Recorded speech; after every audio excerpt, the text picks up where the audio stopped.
Où est la voix du peuple dans tout ça? Comment est-ce que le peuple peut s'exprimer, se faire entendre? J'ai beaucoup de questions, hein. Est-ce qu'il faut faire revenir l'ONU?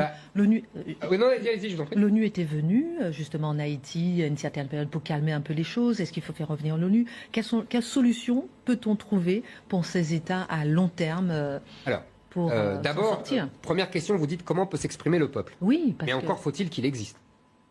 C'est-à-dire? C'est-à-dire que je ne vous parle pas des classes populaires hein, quand je dis le peuple. Le peuple, vous savez, c'est un mot à double sens. Le peuple, c'est d'abord les classes populaires, c'est-à-dire les gens modestes, les gens qui ne sont pas riches, les gens qui ne sont pas puissants. Ça, on appelle ça le peuple. Mais le peuple, ça veut dire aussi un concept juridico-politique, c'est-à-dire le peuple français, le peuple qui se reconnaît dans une histoire séculaire, avec des ancêtres, avec une histoire, et qui veut continuer cette histoire, au sens de Renan, de la nation selon Renan. Ça, c'est un peuple. Mais ça veut dire qu'on doit se reconnaître, appartenir à un peuple, quelles que soient ses origines, sa race, etc. Oui, nous, on se sent appartenir au peuple français. Et ça veut dire qu'on se sent solidaire du reste du peuple français quand il se passe quelque chose vous voyez, dans n'importe quelle ville, un drame, un accident, etc. On se sent tous quelque chose, on se sent tous solidaires. Ça s'appelle un peuple. Et on a envie de continuer cette histoire. Mais dans ces pays-là, il n'y a pas de peuple. Il y a des structures claniques, tribales. Encore une fois, ça ne veut pas dire qu'il n'y a pas des classes populaires. Mais est-ce qu'il y a un sentiment d'appartenance à une nation? Je ne sais pas. Et c'est la première base. Après, vous me dites, il faut intervenir pour l'ONU. L'ONU, pour imposer la démocratie. En gros, c'est ça. La paix avant peut-être la démocratie. La paix et la démocratie. Le problème de toutes ces interventions militaires, on parlait tout à l'heure de ça avec Marc, c'est qu'elles aggravent le mal plutôt que le résoudre. Parce que s'il n'y a pas de peuple, s'il n'y a pas de sentiment d'appartenance, il ne peut pas y avoir de démocratie. On l'a vu en Irak, c'était très intéressant en Irak.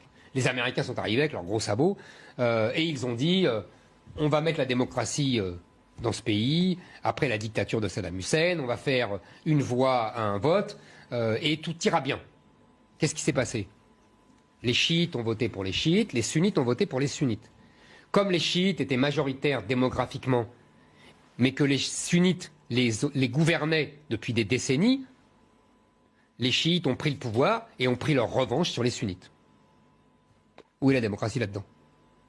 Il y a simplement la puissance démographique, vous voyez, d'une classe religieuse, des chiites qui ont pris leur revanche sur les sunnites, qui étaient minoritaires mais qui gouvernaient.